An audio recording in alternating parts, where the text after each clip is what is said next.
I'm Tom Baker, this is Chasing Cars, and behind me is one of Australia's best-selling vehicles, and that's been the case for many years now. That is, of course, the Toyota Hilux. If it's not at the top of the ute segment in the sales figures, it's always close to the top. And of course, many of the Hiluxes sold here in Australia go to fleets, they're lowriders, they're cab chassis, but this one is an SR5 automatic 4x4 dual cab, the kind of Hilux you might be considering if you're a tradie, if you own a small business, or hey, if you just want a ute. Now the Hilux in its present form has been on the market here in Australia for about 7 years, so it's one of the older utes in its class, and of course much of the fanfare these days surrounds the new Ford Ranger, the forthcoming new Volkswagen Amarok, or slightly newer utes like the Mazda BT50 and Isuzu D-Max. So where does the Hilux fit into that situation now in 2023? We're going to get into that in today's video because, well, it's one of the older dogs in the segment. The Hilux actually still has a fair bit to offer, and like a lot of older vehicles, Toyota has actually improved lots of things about this model over its long lifespan, and I'm going to explain those things today. We'll take the Hilux for a drive on the road and off the road as well to see exactly how it's going to go day to day. We'll check out the interior, the back seats and the tray, and discuss the running costs. Before you get started, hit subscribe below. Chasing Cars, honest reviews of your next car. Brought to you by Budget Direct. Pulling out onto the on-road part of our test track in the Hilux SR5 immediately shows you one of the main things that Toyota improved over the lifespan of this model, and that's the logic of the 6-speed torque converter automatic transmission.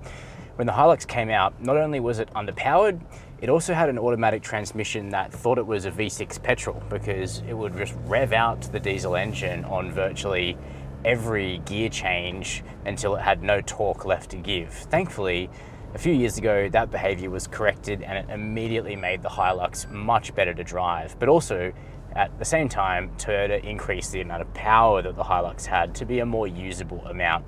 And the 2.8 litre single turbo diesel engine in this vehicle now produces 150 kilowatts of power, about 200 horsepower, and 500 Newton meters of torque, which is perfectly competitive with the bi-turbo 2 litre version of the Ford Ranger, for instance, but it is some way behind the V6 versions of utes like that new Ranger and the outgoing Volkswagen Amarok.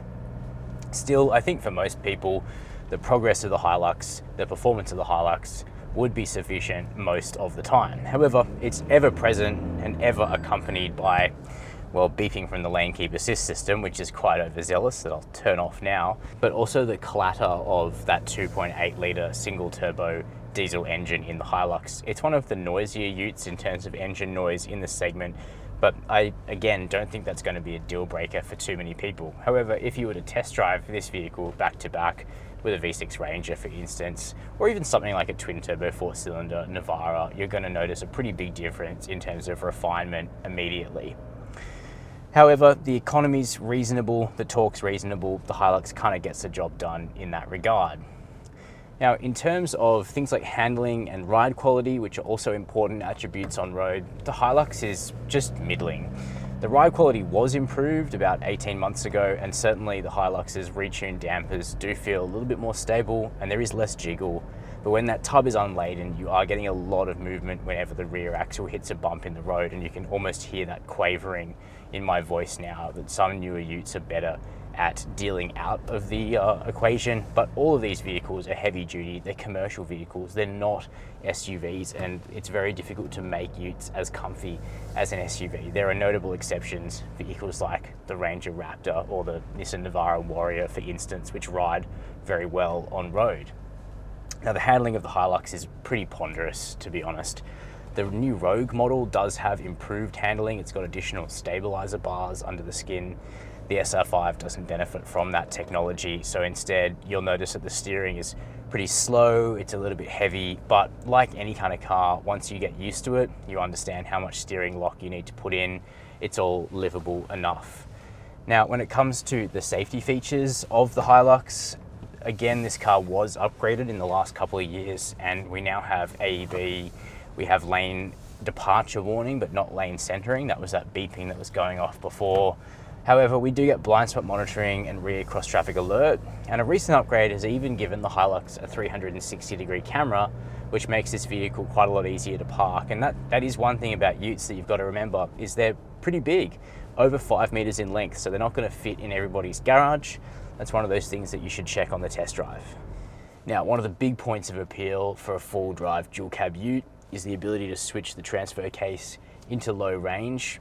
In the Toyota's case, you're going to have to stop and do that manually. It doesn't have a 4-auto system like the Ranger or Super Select like the Mitsubishi Triton.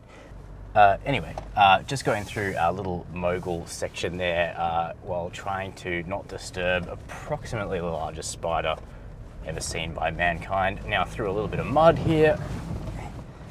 As we've come to expect from vehicles like the Hilux, it just makes this kind of basic to moderate off-roading a complete doddle. Nothing here on our test track is going to really challenge the Hilux too much. We do have a little break over here though, where sometimes you get a bit of a touchdown. There we go, the traction control worked it out.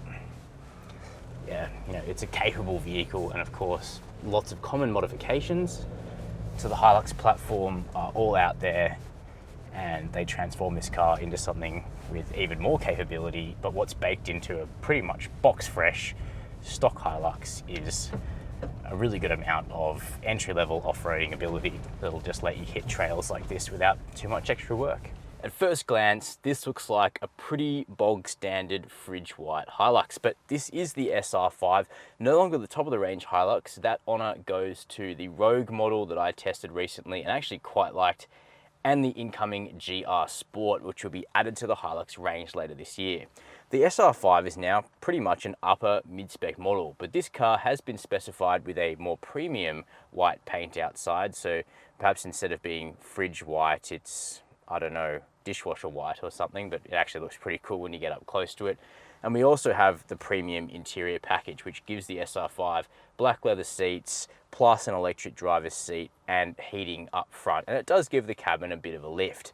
But in a basic sense, everything you see here is very similar to what the Hilux debuted with in the middle of last decade. And that interior design is of course starting to date. Now, you may not care about interior design in a ute, but jump into something like the new Ford Ranger and check out the tech on offer there, and it's difficult to walk away with any view other than that the Hilux is now a little bit old. Thankfully though, everything pretty much works exactly as you would expect, and that starts with the tech that we do have, including this 8-inch touchscreen mounted in a good spot here in the center. It has wide Apple CarPlay and Android Auto, plus built-in navigation and DAB radio, a rock-solid Bluetooth connection to your phone, and the standard stereo is okay, although the Rogue model actually has a JBL unit with a bit more punch. In front of you, we've got mechanical dials, they're nice and clear, and a color screen in between that has your media info, your trip computer, and a digital speedo as well. So you've kind of got all the basics. The climate controls are down here with physical buttons for everything. All of that makes complete sense. You've also got your switch control here for your low range transfer case, but the Hilux can't be driven in four-wheel drive on the road like some other utes can. The steering wheel is the original wheel from when the Hilux debuted. It's kind of got big touch buttons here and a cruise control stalk and clear indicator and wiper stalks as well, plus push button start with keyless access for the SR5, which is always a nice feature. The seats themselves are actually reasonably comfortable enough. You can do long stints in this vehicle. The electric adjustment does make it easier to find a good driving position, but there's no adjustable lumbar on the seat, which is a bit unfortunate. So you're kind of stuck with the default position in that way. Storage is reasonable, big cup holders, tray ahead of those, a box between the seats with a household power point, which is a great feature, and okay sized bottle holders in the doors, plus cool things like pop-out cup holders and a double glove box as well. In terms of materials, it's a ute, it's designed to be sturdy. Most things are hard touch, but the common touch points, the leather steering wheel, the gear shifter, they feel okay, and the build quality on the vehicle is very, very solid. No rattles, no creaks or anything of the sort, keeping in mind though that this is a pretty new vehicle that I'm sat in today. So up front, the Hilux gets the job done, but it doesn't have too much luxury or flair to it. Let's check out the room in the back seat. Well, the back seat is actually one of the best features of the Toyota Hilux compared to some other utes, which can be really pokey in the second row. For myself, sitting behind my adjusted driving position here at 6 foot in height and with relatively long legs, I actually have a good amount of space in the back of the Hilux. Headroom, I've got another inch or two. Legroom's good, toe room's fine as well. You could get someone into the center if you had to, but they are going to struggle for headroom. But in terms of fitting 4 adults into this vehicle, it's completely fine. Plus, we've even got things like rear air vents and hooks on the back of the front seats too. You got grab handles, especially good for a bit of off-roading, and even premium features like a flip-down armrest with cup holders here. So the amenities in the back of the Hilux continue to be better than expected. While this Hilux SR5 has the more premium white paint and the premium interior, other than that, it's stock standard, and that extends to the tray here. So we've got chrome plating for the tailgate release, but we don't have the damping that you see on the 2023 Isuzu D-Max. So if you drop that, it's literally just gonna drop. Now, we've got a big white tub here. I've got the dimensions up on the screen now. It's not as wide as the new Ranger or an Amarok, which are both designed to take a Euro pallet between the arches, nor is it lined. So of course, the first thing you're gonna wanna do with a relatively fancy ute like this is get some kind of bed liner in here, because this is just bare metal. And this vehicle's only got 2,000 Ks on it, and it's already starting to look a little bit scratched up. So protecting that's gonna be important. Being the SR5, we've got quite a lot of bright work here around the back on the rear bumper. This vehicle does have the tow kit on it, although no bar on it right now. And being the SR5 as well, we have the polished chrome sports bar, which still looks quite presentable in my opinion. When it comes to running costs, the Hilux is a reasonably affordable vehicle to keep on the road, and that starts with the servicing. You have to do it every 6 months or 10,000 Ks for this ute, but the first 6 services, so 3 years or 60,000 Ks, are capped at $290 a piece for a 3-year servicing price of $1,740. When it comes to insurance, in the last 12 months, the median Budget Direct customer spent $1,239 to comprehensively insure a new Toyota Hilux. Everybody's situation varies, and your premium will vary based on things insurers take into account, like where you live, how you garage the car, and your driving history. In terms of the fuel consumption, the Hilux isn't too bad on diesel. Toyota claims 7 for the highway, 9.4 in town. Commuting, I've been able to get 11 or so, and on the highway I usually get about 9, and that gives this vehicle a range of between about 700 and 1,000 Ks from its 80-litre fuel tank. And in terms of a warranty, it's 5 years with unlimited Ks. So that's my opinion of the Toyota Hilux SR5 Ute as it exists now in 2023. Now, the Hilux remains a dependable workhorse of the Ute segment, and it isn't difficult to see why it continues to sell even late in its lifespan. But of course, it's hard to ignore the fact that it's now a mediocre option in many regards in the Ute segment when it comes to that interior, when it comes to the servicing frequency, and when it comes to the relatively ponderous driving dynamics. But Toyota has significantly improved the Hilux over its lifespan. It's much better to drive now than it was when it first came out. And also the pricing now looks reasonably fair. Utes are an expensive game, but this SR5 with the premium pack is still less than what a Ranger will cost you with a V6 engine. It doesn't have that much grunt, of course, but compared to a bi-turbo Ranger or some other Utes, especially the new Amarok, the Hilux now looks like something of a value buy. But of course, in this segment, you really should test drive a bunch of options to see what you're going to be most happy with. Very keen to know your opinions. Let me know down below the video. While you're there, hit subscribe and the notification bell. And as always, thanks for watching Chasing Cars.